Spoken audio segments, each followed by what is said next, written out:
Conmen, the most enigmatic of the criminal fraternity. These expert liars and consummate manipulators use their intoxicating charm to prey upon the most prized human trait, trust, in order to make money and ravage lives. Join us as we explore the lives and minds of some of the world's most notorious con men and women, exposing their shocking crimes, their twisted psychology, and how their cruel lies led to their eventual downfall. In this show, the con man who bided his time and patiently used love as his weapon to con a woman called Christine Handy out of £500,000. The relationship felt really real. Not for 1 minute did I think there was anything wrong with it. He presents himself as a well-educated, aristocratic figure, and once people start to buy into that, that's when he then starts to look to get money from them. One part of the con was posing as a member of the Rothschild banking dynasty, and experts, such as forensic psychologist Kerry Danes, will expose, step by step, how he achieved his heartless goal. This man doesn't appear to have any scruples, any morals. Just how can a perfect stranger infiltrate your life and destroy it, financially and emotionally from within? I look back and I just think, did I really do that? Did I really believe and trust him so much?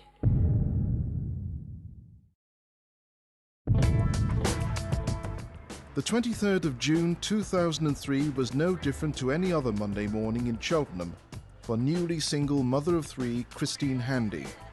It was Monday morning. I dropped the children off at school and then was heading to work, but I had an hour to kill. So I decided I'd stop and have a cup of coffee. Sat down, read the paper. Somebody approached me and asked me if they could join my table. And I said yes and carried on reading my newspaper. And then when I looked up, realised all the other tables were empty. He'd actually come to talk to me. He said that he'd noticed me on a number of occasions and he thought I looked interesting. Sorry, I'm Alex Harrigan. And the conversation continued between Christine and the mysterious gentleman. He told me his name was Alexander de Arakan. He asked me what I was doing. I said I was on my way to work. I asked him what he was doing. He said he'd come into Cheltenham because he always does his banking on a Monday.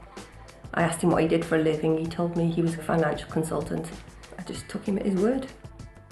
He fitted the profile of a financial consultant. He was very well dressed, you know, he'd got his briefcase. And Alexander de Arakan showed an interest in Christine and her life. I told him, you know, I did go there every Monday, had a cup of coffee on my way to work. It was my son's birthday the next day, so I was in a rush to leave. So I didn't spend a great deal of time chatting to him. 10 minutes, and I left. I didn't think I'd see him again, it was just being polite to somebody. This meeting was very organic, very natural. So you meet this stranger who shows an interest in you in a coffee shop. You know, that seems innocuous enough, doesn't it? I don't think that most people would think, oh my gosh, this man might be a criminal, and warning bells would start ringing. Over her cup of coffee with a stranger, Christine had innocently mentioned her Monday morning routine, and he had listened. When I returned on the following Monday, he was sat there waiting for me. So I joined him and we chatted. I talked about my life and the children and the fact that I was going through a divorce. Just generally having a conversation, getting to know somebody. So because this is the second meeting, there's a feeling of familiarity. You feel safe and secure, you're in a public place. This is not your lifelong friend, but it's somebody that you feel that you know, and you're more likely to get to know them a little bit more. Your guard comes down. Christine enjoyed Alexander de Arakan's company, but she was going through the process of a divorce, and romance was the last thing on her mind. I wasn't looking for a relationship at the time. I was just finding my feet, really, of living the life of a single mother, and because it's quite time-consuming with 3 children. But the man Christine had met was charming, kind and fascinating. He told me that he was one of those children from the 70s, that he was 15 and he was a very intelligent 15-year-old and got a place in Oxford. And it is something I'd read about. And he certainly struck me as somebody who was very intelligent, interesting, talked about his career. He'd worked for investment banks in London. Very accomplished man, really.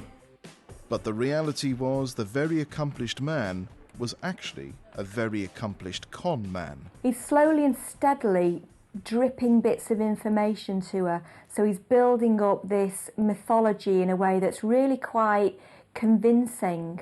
So this is very effective grooming, it's very effective manipulation, and so within time he's going to have her exactly where he wants her. But Christine could not have imagined that the man she had only met twice would go on and utterly destroy her life in the cruelest way possible. It's just somebody walks into your life, just steals 3 years of it. In June 2003, recently separated single mother Christine Handy had randomly met a man called Alex in her local coffee shop. She could never have imagined that she was being groomed by a con man called Marc Hatton, who had already served time in prison for fraud. And after 2 meetings, the con man was ready to make his next move. On the 3rd meeting, I turned up and he'd actually bought me a coffee. The coffee was sat on the table waiting for me. We sat down and we chatted, and it was at that point he asked me if he could have my phone number, which I said no. He seemed very offended by that. And then he turned around and said, well, I'll give you mine then, and if you want to ring me and we could go out for a drink. And the con man's manipulation worked. I then felt guilty that, I don't know why, that, I wasn't trusting him. So I gave him my phone number, and just as I got to work he was phoning me. And said he really liked meeting me and he'd like to take me out for a drink, and I said, I'd think about it. And the romantic pursuit continued. He rang me a second time and said, let's go out for dinner. And I didn't feel secure. I don't know why I didn't feel secure. I didn't feel secure about going out for dinner with a man I didn't know in the evening.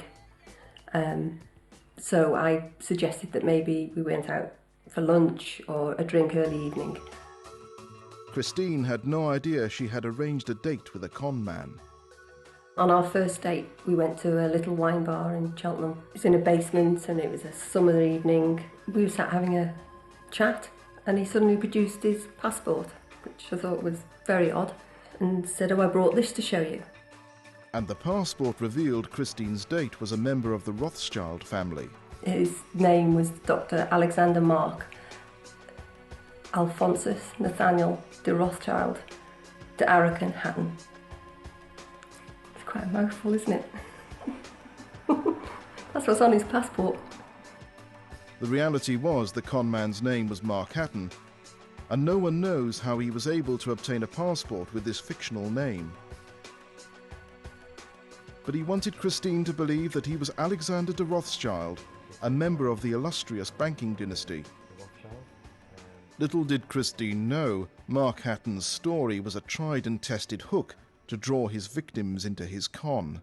The story he told about his parentage was that he was the illegitimate son of Edmund de Rothschild and a female by the name of Christina Ong, and that he'd been adopted as a young boy, and that was how he came to be brought back to the UK. Hatton's Rothschild story combined glamour and mystery with rejection, heartache, and abandonment. He was a very emotional man, and he pretended to be very hurt by his family background, and that was quite a good tactic, really, when you think about it, because it stops you asking questions. Christine already thinks that Hatton, or Alex as she knows him, is somebody who's kind, attentive and caring. But now he's building on that and he's portraying himself as also really quite exotic and, more importantly, very emotionally vulnerable. So I'm sure that she felt some sense of affinity with him because she'd just come out of a divorce.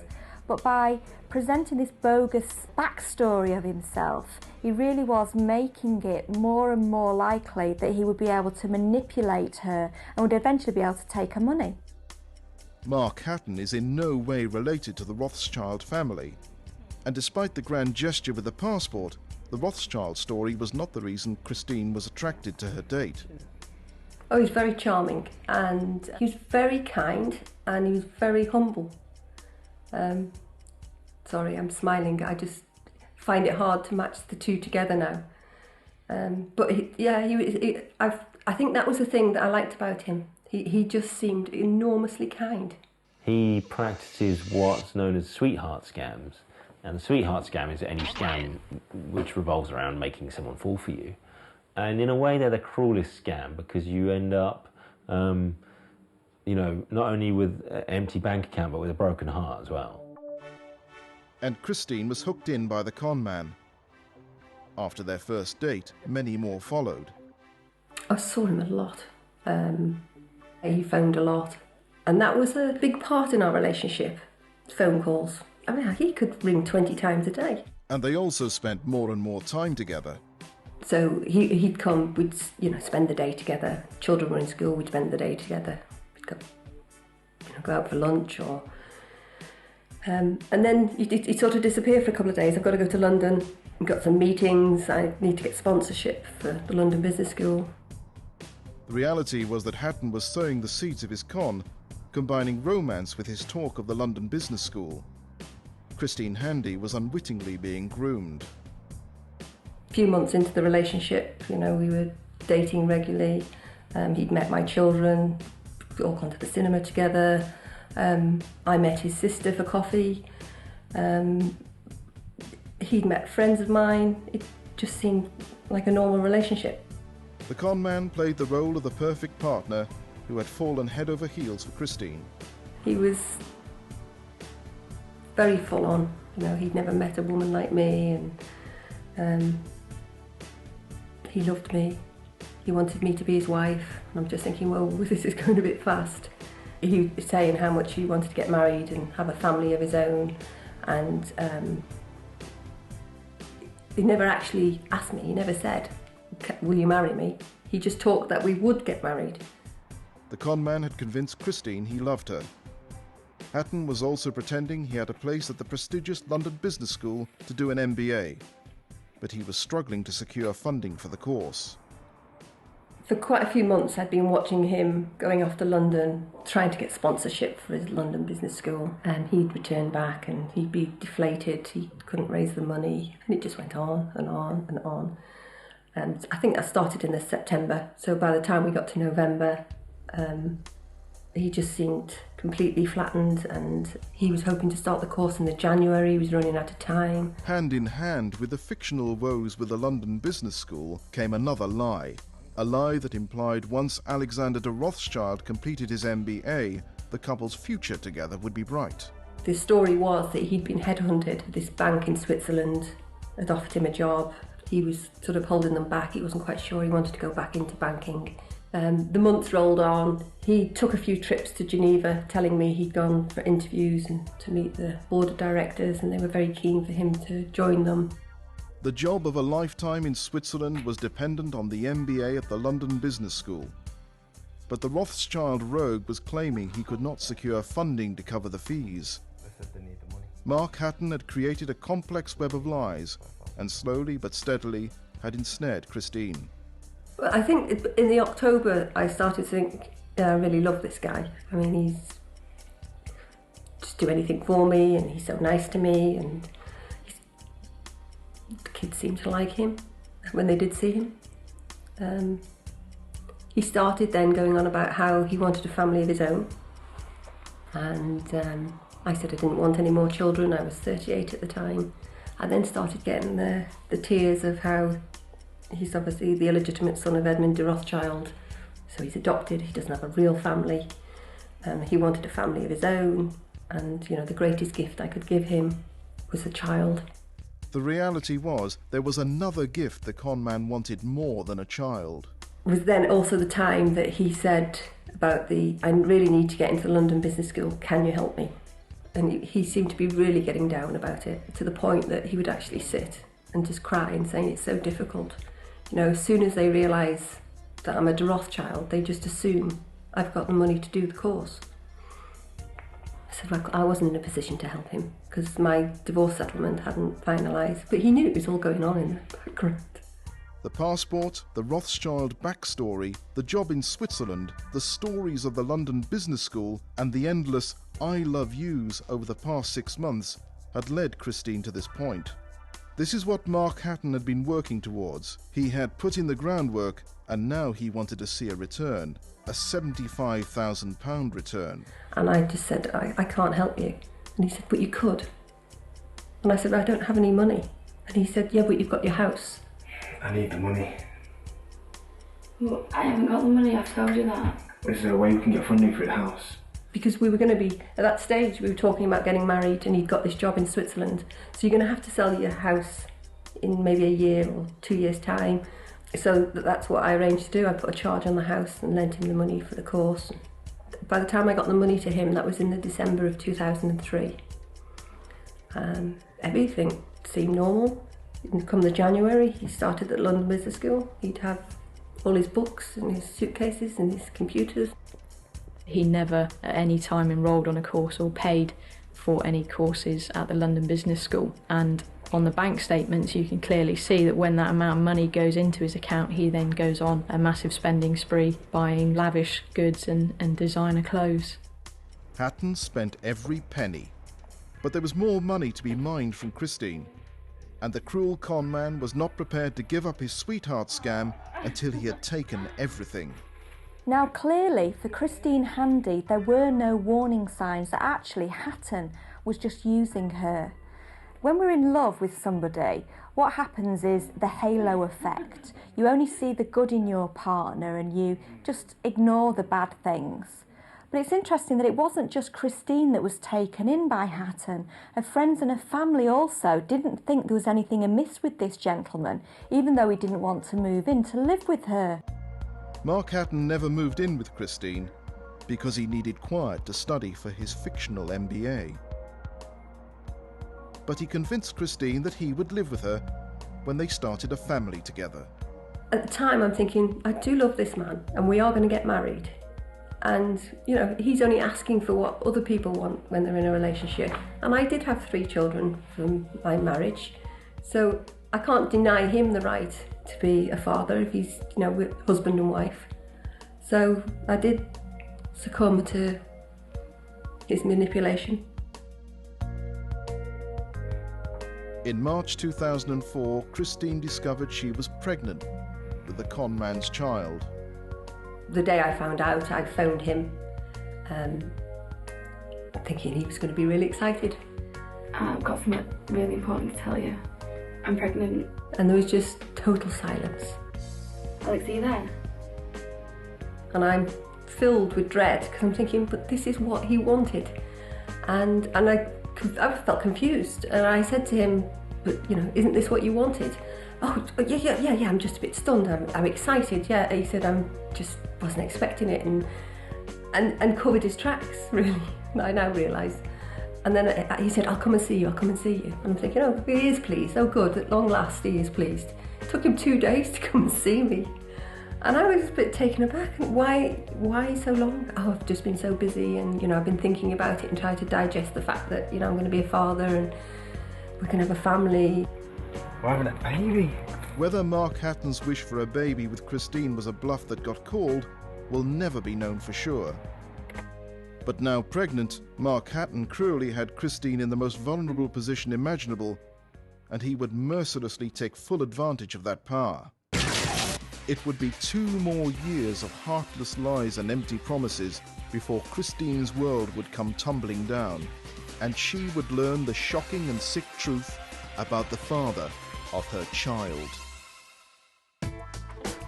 Single mother of 3 Christine Handy had been in a relationship with Alexander de Rothschild since the summer of 2003. The con man, who was really called Marc Hatton, had already duped her out of £75,000 by convincing her he loved her. In 2004, she believed she had made him the happiest man on earth when she discovered she was pregnant with his child. He was saying he was going to move in, and obviously you're busy with the other 3 children and I'll help out, and don't lift this and let me do that, and I'll be here Wednesday and I'll change the light bulbs for you. And Wednesday would come and I'd have to change them myself, and I sort of got bigger and bigger and bigger, and I'm still humping bin bags out of the kitchen bin because no one else is around to help me. And it did get quite difficult, and it did cause a problem in the relationship because he was saying he'd be there and he'd do things for me, and I'd just find myself on my own all the time with 3 children and, heavily pregnant. Alex, will you speak to me? I need some help. And when problems arose, Marc Hatton was able to deviously manipulate Christine, ensuring he had complete control. He would turn it on me, saying, "Oh, but I'm doing this for our future. You've got to be more understanding. Don't be so selfish." He used to tell me I was hysterical a lot, to the point that I remember picking up the phone one day and ringing my sister and saying, "Di, would you describe me as a hysterical woman?" And she said, "You're the least hysterical person I know." But it's like a worm in your head being with somebody like him. They feed these little snippets and they say it often enough that you start doubting yourself. Marc Hatton was blinding Christine with manipulative mind games to con her out of thousands of pounds. But the persona of a hard-working family man also concealed the double life he was living. During their relationship, he never actually lived with Mrs. Handy. It was established that he was in fact living with another woman in Cirencester for the majority of it. He saw Mrs. Handy as a meal ticket, if you like, and that he was pursuing her purely for financial gain. The con man promised Christine everything but delivered nothing. In fact, when the time came for Christine to give birth to Hatton's son Marcus, the con man was nowhere to be seen. And when he eventually turned up, Hatton even took the opportunity to make money from an exhausted Christine. I have to say, I think back now and I laugh. He turned up with a bunch of flowers he bought at the hospital with the plastic wrapper around it and gave them to me, and I thought, and he held his son and he cried and it just seemed normal. I went on, freshened myself up and came back, and he was just about to leave. He said, "I'm going to go into town, I need to buy some bits and pieces for you and Marcus." And he said, "Oh, by any chance you haven't got 20 quid, have you?" He said, "I didn't have any money to pay for those flowers." He said, "So I've got to pay for them on the way out." So not only had I just given birth to his son, I ended up having to pay for my own flowers. When Marcus was born, he did stay at my house for, I think it was 2 nights, might have been 3 nights. And again, looking back, he couldn't wait to get out. How somebody could live with a person, be intimate with a person, father a baby with a person, and create a life that's actually just hinged on their desire to take money from that person. I think that it says that Hatton is psychopathic because he's clearly got no empathy. He's emotionally colourblind, if you like. He just simply can't feel what he's doing to Christine, because if he could, he wouldn't be able to do it. Christine had a baby to care for, along with 3 other children. The new mum was exhausted and vulnerable.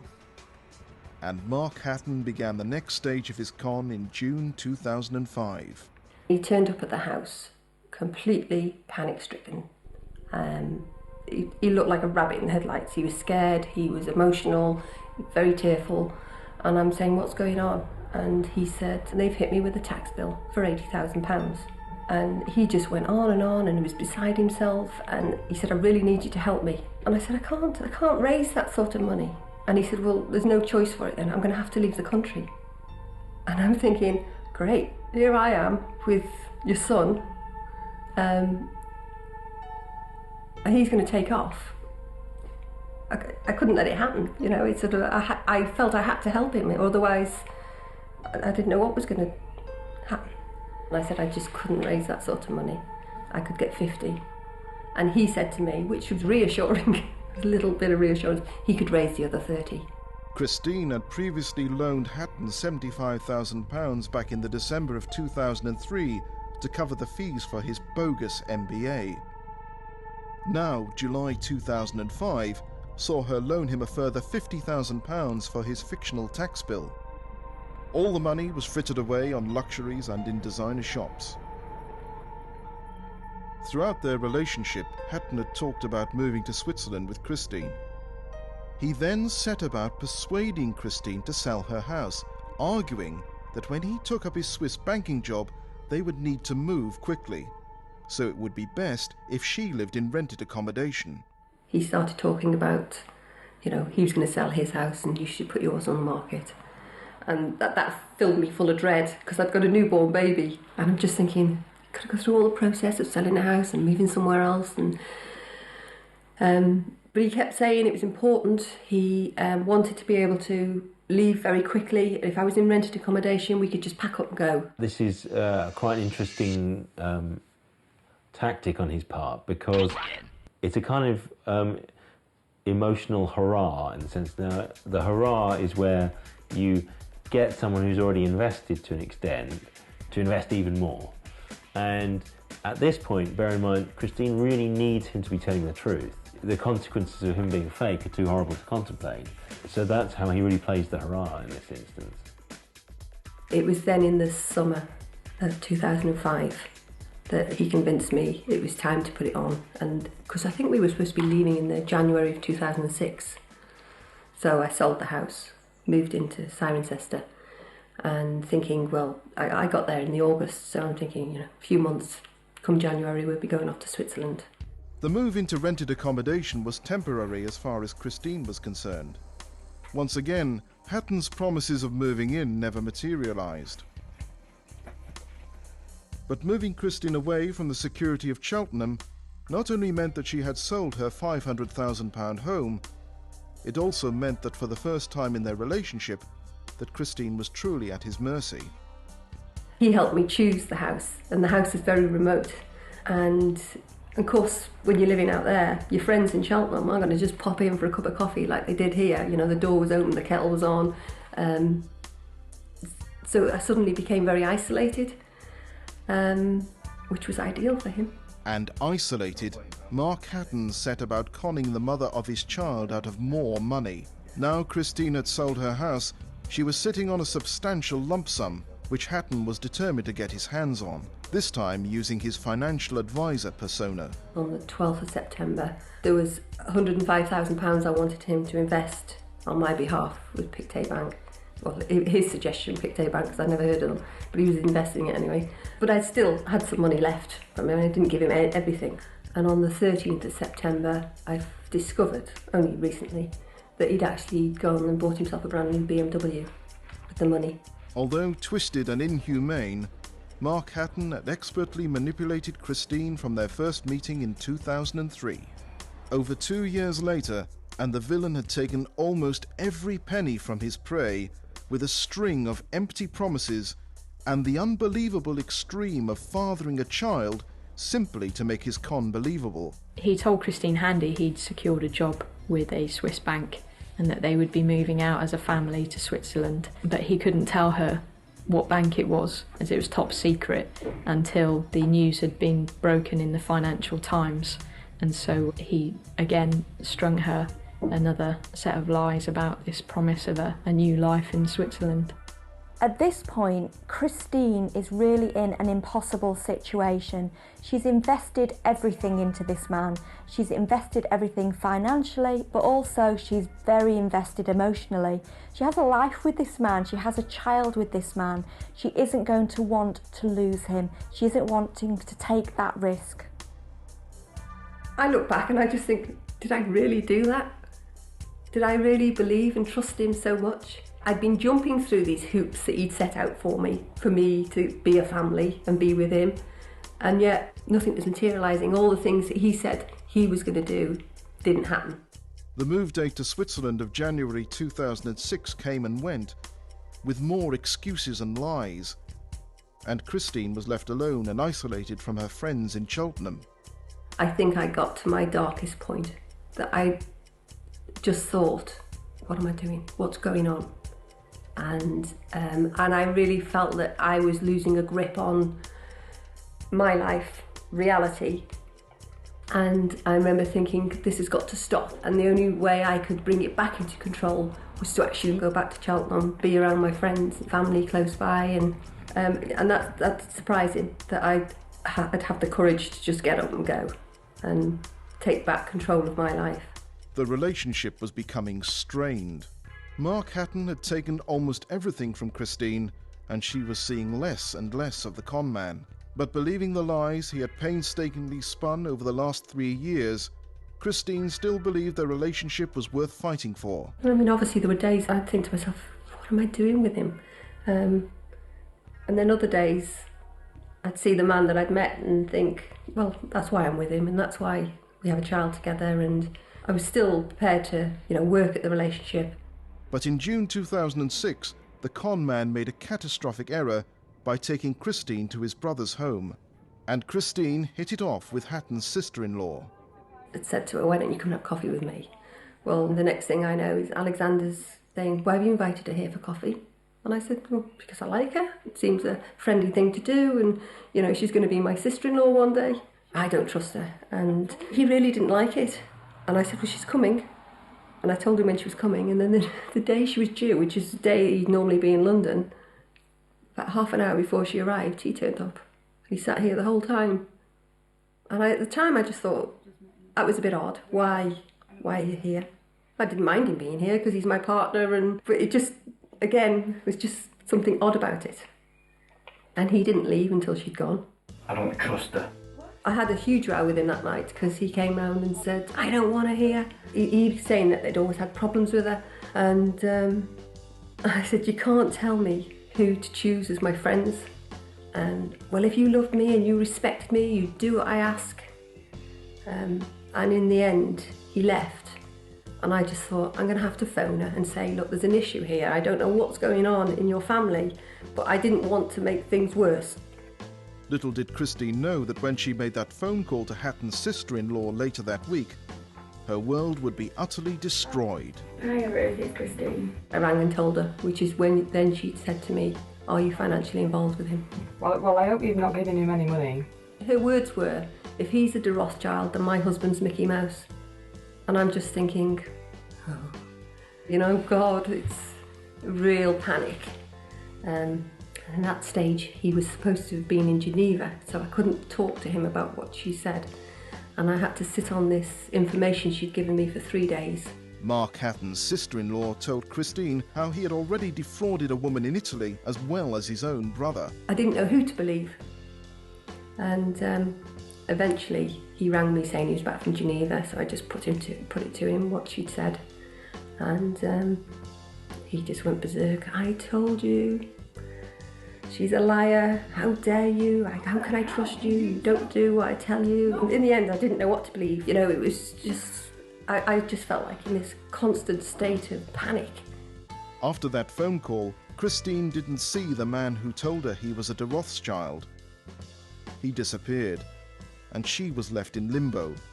Christine desperately needed to know if her partner was in fact a conman, and if she was ever going to be paid back the hundreds of thousands of pounds that she had loaned him. After months of frantically trying to contact him, Hatton eventually turned up at Christine's door. The last time I saw Alexander was on the 22nd of November 2006, when he stood on the doorstep and said, I think you should go back to your ex-husband until this all blows over. My ex-husband? Why? I think I was just stunned, really. I didn't know which way was up. Marc Hatton would not admit that he had conned Christine, but he did beg her not to go to the police, and promised he would pay the money back in the next 6 months. The horrific truth was becoming clear. Alex! Alex! To discover after 3 years that actually you've been living in a fantasy and not a fantasy of your choosing or your making must be absolutely devastating. Christine would have had to have absorbed the fact that not only has she lost financially, but she's also lost one of the most important people in her life. I didn't know who to turn to and who to talk to. I was worried about, I had no money left and I couldn't pay my rent, so I was doing things like going to the Citizens Advice Bureau about how I could maintain living and looking after the children. I took myself over to the police station and spoke to a police officer there, DC Arkle. In December 2006, Christine Handy came to the police station to report that she believed she'd been conned out of a substantial amount of money by Mr. Hatton, who she knew at that time as Alexander de Rothschild. The difficulty really was they were in a relationship, and within normal relationships people give each other gifts and lend each other money. So the difficulty with this was proving that he had deceived her to get all or part of this money that she'd given him, and that's why we needed sort of documentary evidence to be able to prove that what he'd told her was in fact a lie. And I realised then what a slippery little character he was, and I realised that I'd got a lot of work ahead of me to be able to give them a case to work on. And I also had to look at ways of getting my money back, which is, I then decided I would make him bankrupt. Christine was able to have Hatton declared bankrupt in July 2007, which opened up his accounts to close scrutiny. And as soon as the police were able to compare Christine's bank statements with Marc Hatton's, it became clear exactly what he had done with the money. He would just go on what appeared to be a massive spending spree as soon as the money went into his account, mainly in areas such as Bond Street, places like Harrods, Ralph Lauren, or top designer shops, and he would be spending thousands of pounds a day.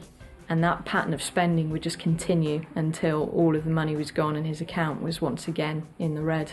There was a strong case against Marc Hatton, but the conman had vanished. He was circulated as wanted, and inquiries were made with airlines to see if we could establish if he had left the country.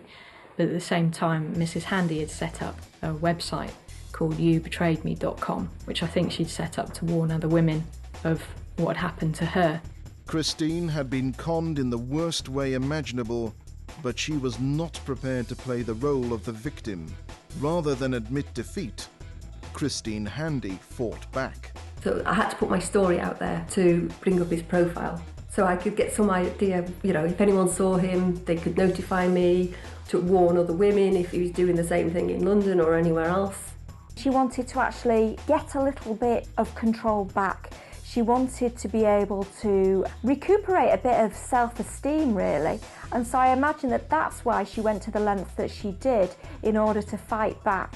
So, with the website up and running, all Christine could do was wait. I got quite a few emails from people saying how sorry they were. And then one day I got 3 emails, all from the same family in Mount Kisco in New York, saying that he was there and he was doing the same thing. The family had become concerned that the illegitimate Rothschild the wealthy divorcee was living with was not who he said he was.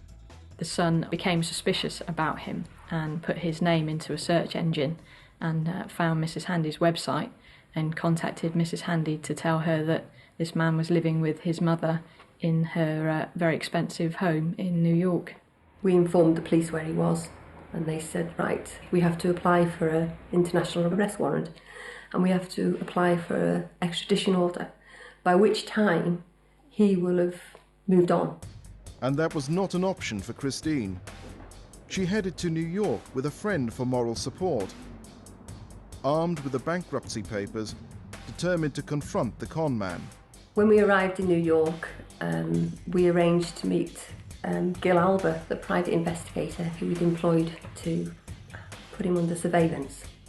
The private detective took Christine to a local gym that Hatton visited most mornings. So we saw him coming out in his shorts, and I got out the car then and walked over towards him. I just said to him, "Remember me?" And he looked at me and he said, "Don't do this, Chrissy." And again, it put me on a back foot, and I'm thinking, do what? I haven't done anything. I'm just trying to get you to answer some questions. He walked off and I just shouted, "Here's the bankruptcy papers, I'll put them on the windscreen for when you come out." Marc Hatton now knew that he had not beaten Christine, and days later she discovered he had been arrested by the FBI. Oh my God, that's brilliant news. But little did Christine know that back in the UK there was another warrant for Hatton's arrest, and this charge was even more sick and twisted than the living hell he had put her through. That did turn my world upside down. That was really difficult. I felt so much guilt just by association. Sorry. In April 2008, Marc Hatton had been extradited back to the UK from the USA. For 3.5 years, he conned Christine Handy that she was his partner, she had his child, and loaned and trusted him with hundreds of thousands of pounds. However, the abhorrent way in which Marc Hatton had treated Christine was overshadowed by new allegations. Mr. Hatton was charged with various offences of rape and sexual assault. Due to the seriousness of those offences, the trial for those matters took precedence over the fraud trial, and therefore they took place. In May 2009, he was found guilty of those offences. The entire time Marc Hatton had been manipulating Christine Handy, he had actually been living with another woman. Monstrously, Marc Hatton had raped and sexually abused the woman's young daughter while she was between the ages of 13 and 17. When the teenager was 15, the con man paid for her to abort his child. At the same time, Christine Handy was pregnant with his son Marcus. Christine now had to face the reality that she had not only invited a con man into her home and heart, she had also invited a paedophile. The day he was found guilty on all the charges of rape and indecent assault, that did turn my world upside down. That was really difficult. A, because I'd had him in my home and I have a daughter. I've got Marcus, and how do you protect his son, my son, from that? I felt so much guilt just by association. Sorry.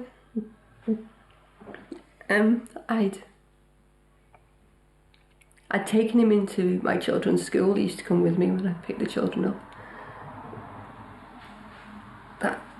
It was hard. And that did take me a couple of weeks to sort of get to grips with. And obviously still upsets me. It's not surprising to me that Marc Hatton was committing sexual offences against children at the same time that actually he was conning Christine, because here's a man who's totally ruthless. He gets what he wants, doesn't he? Regardless of what it is. He's quite happy to abuse people in an intimate way. So there are lots of parallels between the two offences. Although they're different, actually psychologically they're the same. This is a man taking what he wants without any thought for the person that he's taking from. Hatton was found guilty of rape and sexual assault in May 2009. However, the sentencing was delayed until after the Crown Court trial for the callous and cruel con against Christine.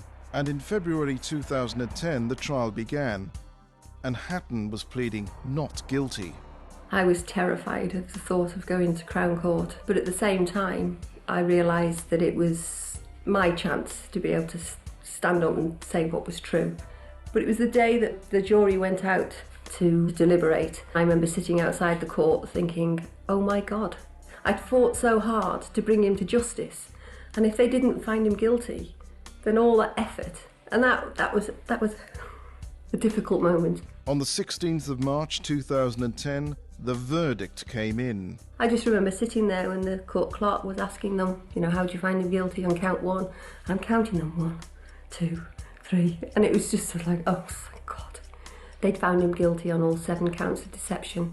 Marc Hatton had been brought to justice for his Rothschild con and found guilty of 7 counts of obtaining money transfers by deception.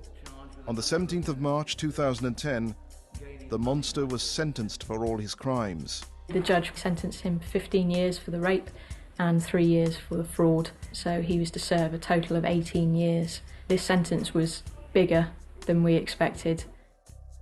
I was surprised. It's a long time. But he got what he deserved. With Hatton behind bars and the nightmare finally over, Christine Handy had to start piecing her life back together. I think the most shocking aspect of this con is the very intrusive nature of it.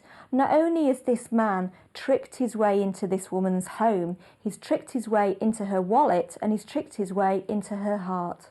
It's so difficult to talk about it now, because how you felt at the time, and now realising it's a complete lie.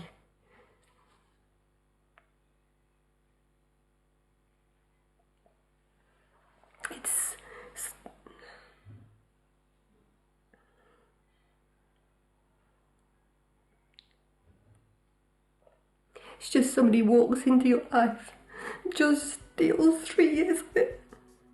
Christine estimates the full total that Marc Hatton cruelly took from her was in the region of £500,000.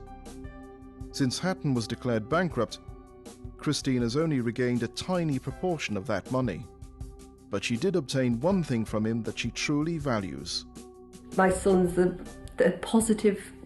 only positive thing that's come from it. And I feel, obviously, very protective of him. Because I think he's been dealt a rough hand at an early age. And quite something to have to live with, isn't it, to grow up to know that your parent is such a person. Christine Handy loves her son unconditionally, but his father, Marc Hatton, infiltrated her life, violating and abusing it from within. I am a victim of a crime, but I don't have to behave as a victim.